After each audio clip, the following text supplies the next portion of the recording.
Surah ke-7 ayat 189. Setelah lahir Quran surah kedua ayat 233, sisi paling kanan sebelah bawah. Usia 2 tahun ke atas Quran surah ke-31 ayat 13 sampai dengan 19. Cara menyiapkannya di Quran surah ketiga ayat 35 sampai 37, posisi paling kiri dari tengah sampai ke bawah. Sampai menikah atau sampai tumbuh aja? Bergaul Quran surah ke-49 ayat ke-13, dilamar Quran surah ke-4 ayat ke-4, kemudian setelah menikah Quran pernikahannya Quran surah ke-30 ayat 21, setelah menikah Quran surah ke-4 ayat 34. Sampai sini aja dulu. Baik, sekarang perhatikan teman-teman sekalian, bagaimana menyiapkan anak supaya dia dekat dengan Allah, disayang Allah, dan menjadi pecinta kebaikan-kebaikan. Pertama, ada teori umum yang tidak membedakan antara laki-laki dengan perempuan. Pertama, dalam fase kandungan itu siapkan sejak mulai dalam kandungan. Bagaimana cara menyiapkannya? Berbanyak doa kepada Allah supaya anak yang dikandung ini bisa lahir dalam keadaan baik, soleh, dan dekat dengan Allah Subhanahu wa taala. Doanya ada di ujung Quran surah ke-7 ayat 189. Yang berdoa bukan cuma istri yang mengandung, tapi suami istri. Ya. Da'awallaha rabbahuma la in ataitana salihah lanakunanna minasyakirin. Ya Allah, jikalau Engkau anugerahkan anak yang lahir ini menjadi saleh, dekat denganmu, baik kehidupannya, kami akan sangat bersyukur dengan itu semua. Jadi isi dengan doa kebaikan. Satu itu. Ini pernah dilakukan oleh istrinya Imran, namanya Hannah. Bahkan diabadikan di Quran.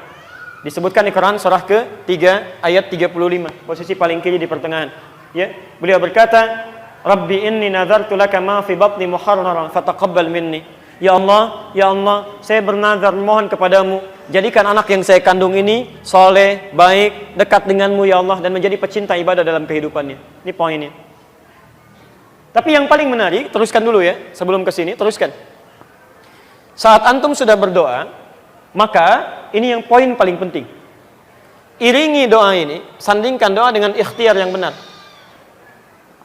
Tidak cukup berdoa, tapi harus ada ikhtiar. Ikhtiar yang mengiringi doa yang dipanjatkan. Awas, Allah tidak menyukai orang berdoa tapi nggak punya ikhtiar. Ibu berdoa misalnya malam sampai menangis, antum bermohon, ya Allah, jadikan anak saya anak yang soleh ya Allah, dekat denganmu ya Allah, rajin baca Quran, rajin sholat, tapi mohon maaf, ikhtiar Anda tidak sesuai doanya. Disekolahkan di tempat yang tidak mengajarkan sholat, ditempatkan di tempat yang tidak mengajarkan Quran, gak nyambung. Walaupun nama antum soleh, nama ibu solehah, tapi kalau ikhtiarnya tidak begitu, gak akan jadi anak yang soleh. Tayyib. Maka apa yang dilakukan oleh Hannah dengan Imran? Dipilihkan guru yang baik, namanya Zakaria, seorang nabi, orang terbaik pada saat itu. Dibuatkan tempat yang baik, mihrab, supaya bisa fokus mendekat kepada Allah. Ini contoh dari Quran. Kalau doanya sudah bagus, ingin anak yang baik, pecinta kebaikan-kebaikan, maka pilihkan teman-teman yang baik dalam lingkungannya.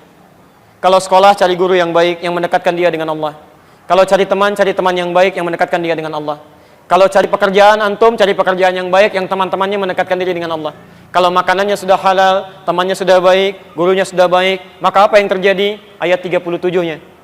Fataqabbalaha rabbuha biqabulin hasanin wa ambataha nabatan hasana wa kaffalaha Zakaria. Maka kemudian fataqabbalaha rabbuha, Allah akan terima itu semua. Wa ambataha nabatan hasana, bahkan akan dirawat oleh Allah pertumbuhannya sampai dia dewasa. Yang perhatikan akan Allah. Dari mulai rizkinya, dari mulai pergaulannya. Anda bisa lihat anak Anda di rumah dan Anda awasi. Tapi apakah Anda bisa menyertai ketika dia keluar rumah? Belum tentu. Apa yang dia makan? Apakah dipastikan baik untuk kesehatannya? Dengan siapa dia bicara? Apakah memberikan kosakata yang bagus untuk dia? Jadi ketika Anda dekatkan kepada Allah, maka Allah akan kirimkan orang terbaik di sekitaran dia.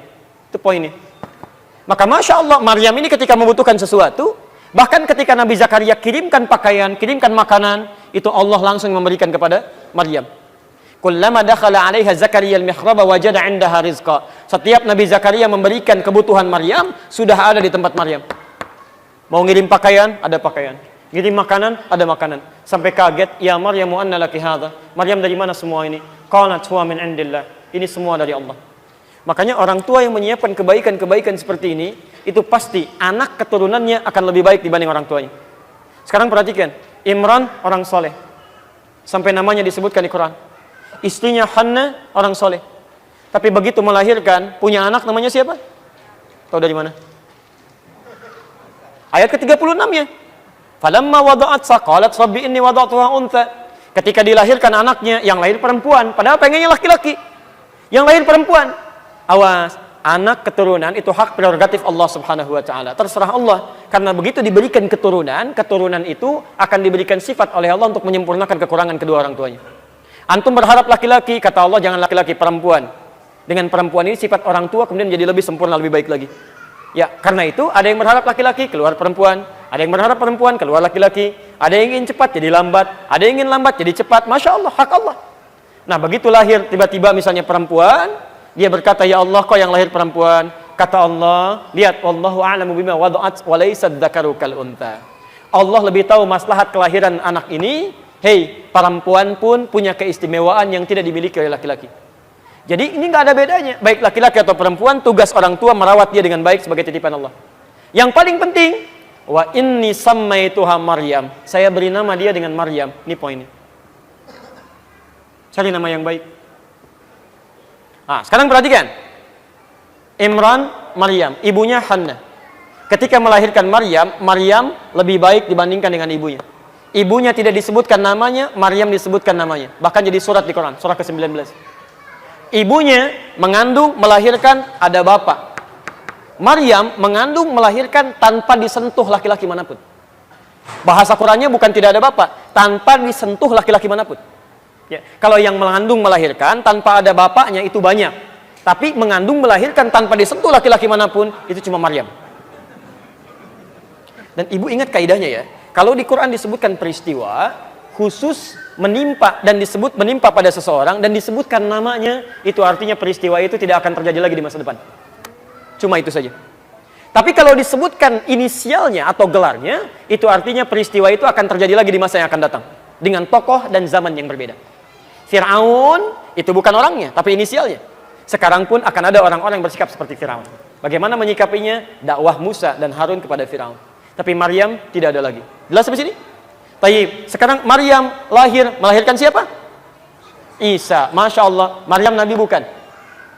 Bukan. Rasul bukan? Bukan. Isa Nabi bukan? Nabi. Rasul bukan? Rasul. Isa lebih baik daripada Maryam. Lebih baik daripada Imran. Jadi kalau antum orang tua ingin menyiapkan generasi, lebih harus baik dibandingkan tiga. Kalau anda belum hafal Quran, anaknya mesti jadi penghafal Quran. Anaknya penghafal Quran, cucunya penafsir Quran, cicitnya hafal hadis. Harus lebih baik, itu manhaj Quran begitu. Tantangan kita di masa depan, anak-anak kita itu lebih daripada kita sekarang. Mesti lebih hebat. Masya Allah, kan enak tuh di keluarga. Ada masalah begini, ayatnya apa ya? Nah, sini, ayatnya apa? Begini. Cucu, tafsirnya begini. Cicit hadisnya begini. Alhamdulillah, beres. Masya Allah. La haula wala quwwata illa billah. Baik, lihat. Hapus yang itu ada pahalanya, yang ini gugur pahalanya. Jangan dulu dihapus. Teman-teman, bagaimana mewujudkan ini semua? Belum selesai. Maka ketika dilahirkan, berikan makanan yang Allah langsung berikan kepada kedua orang tua ini dengan makanan yang sangat halal, ASI. Quran surah 2 ayat 233. ASInya. Masya Allah. Wal walidatu yurdi'na auladahunna. Tolong fokus ya, fokus. Wal walidatu, dan hendaknya perempuan yang baru melahirkan itu yurdi'na auladahunna, konsentrasi untuk bisa menyusui anaknya saja. Ya, haulaini kamilaini, kalau memungkinkan 2 tahun yang sempurna berikan ASI. Ini makanan terhalal pertama yang dianugerahkan oleh Allah pada seorang ibu untuk anaknya. Ini Masya Allah, maksimalkan. Ini perintah Quran. Jadi kalau ibu ada ASI, jangan berikan pada yang lain. Anak ibu bukan anak sapi. Baik ya, jadi berikan susu ibunya, bukan susu sapi. Ya. Berikan ASI. Ini yang terbaik. Dan telah banyak penelitian mengatakan bahwa di balik ASI itu banyak manfaat-manfaat yang sangat besar. Nah, yang paling menarik Bu ya, itu pada suaminya. Pada suami. Wa 'alal mauludi lahu rizquhunna wa kiswatuhunna bil ma'ruf. Sedangkan para ayah yang baru dikaruniai anaknya itu jangan repotkan istri itu untuk mengerjakan banyak hal lain lagi selain menyusui saja. Maka antum yang siapkan pakaiannya. Antum yang cari kebutuhan makanannya. Masya Allah. Jadi biarkan istri fokus dengan keadaannya saja. Kan biasanya perempuan yang baru melahirkan itu kesulitannya luar biasa, sakitnya luar biasa. Maka Masya Allah, setengah rasa sakitnya itu akan hilang ketika dia melihat bayinya. Setengahnya. Seakan-akan tidak merasakan itu. Setengahnya lagi di mana? Ketika suaminya datang dengan ayat yang selanjutnya tadi. hadir di sampingnya, memberikan ketenangan, menyiapkan pakaiannya, memberikan makanannya. Masya Allah, anak kita laki-laki, matanya mirip kamu, Masya Allah. Tapi kok telinganya mirip yang lain ya, misalnya. Ini masalah. Baik.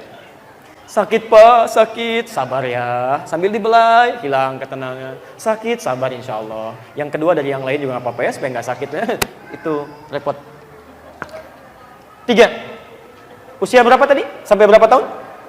2 tahun. Dari 2 tahun sampai menjelang balik, dia sudah mulai bicara, sudah mulai lincah, sudah mulai siap belajar. Bagaimana cara mendidiknya? Quran surah 31 ayat 13 sampai 19. Dari mulai diajak bergaul, diajak jalan-jalan, diperkenalkan dengan Allah, gaul dengan lingkungan, bakti dengan orang tua, ada di sini semuanya. Biasa, antum ajak anak-anak ini biasa, Masya Allah, Alhamdulillah. Zaman Nabi sudah ada dipraktikkan. Abbas, paman Nabi, punya anak kedua, yang laki-laki namanya Abdullah. Itu sejak kecil disiapkan oleh beliau. Kalau anak pertama Fudail, itu jadi pembantu Nabi, sampai membawakan air wudhu Nabi di terakhir kalinya, sebelum wafat. Anak keduanya Abdullah disiapkan menjadi ahli ilmu. Jadi kalau beliau misalnya sibuk, itu pedagang pak, sukses, pebisnis luar biasa, meninggalkan riba, dan keuntungannya berlipat 2 kali lipat. Tapi di balik kesibukannya masih bisa ikut ta'lim Nabi SAW, sampai hafal 200 hadis. Kalau nggak sempat ikut, maka anaknya dibawa, keponakan Nabi, disimpan kemudian di sekitaran halaqah Nabi. Itu Masya Allah, main, kadang merangkak, kadang tertawa, gitu kan? Kadang lihat-lihat Nabi. Ketika Nabi meninggal usianya 13 tahun, bapaknya hafal 200 hadis, anak ini ternyata dalam mainnya dia belajar. Hafal 2000 hadis. 2000 hadis. Ternyata anak-anak tuh begitu, dalam mainnya jalan, dia sebetulnya menghafal. Saya di Bekasi pernah mengajar, ada anak yang naik ke kursi, orang tuanya risih.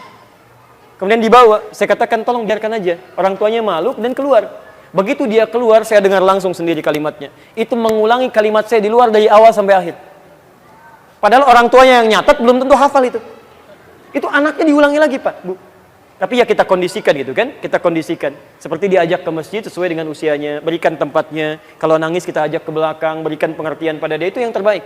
Ya, terjadi di masa Nabi. Orang tua sekarang saya pikir ada beberapa yang aneh gitu kan. Diminta ke masjidnya bukan untuk ibadah. Kamu ini rame aja di rumah, sana main, sana ke masjid. Suruh main ke masjid, ya main di masjid. Jadi bukan ibadah ya ke masjid, dia main ya karena perintah orang tuanya main.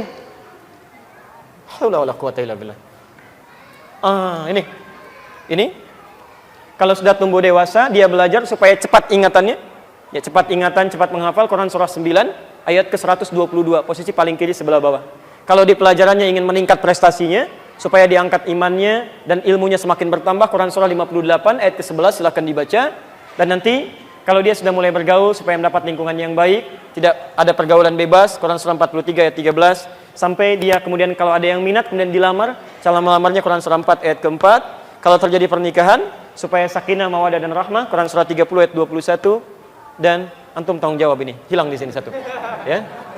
Ketika kemudian sudah terjadi pernikahan, bagaimana membagi tugasnya, Quran surah 4 ayat 34. Teman-teman sekalian, ada beberapa pertanyaan yang belum bisa dijawab barangkali karena waktunya sangat terbatas.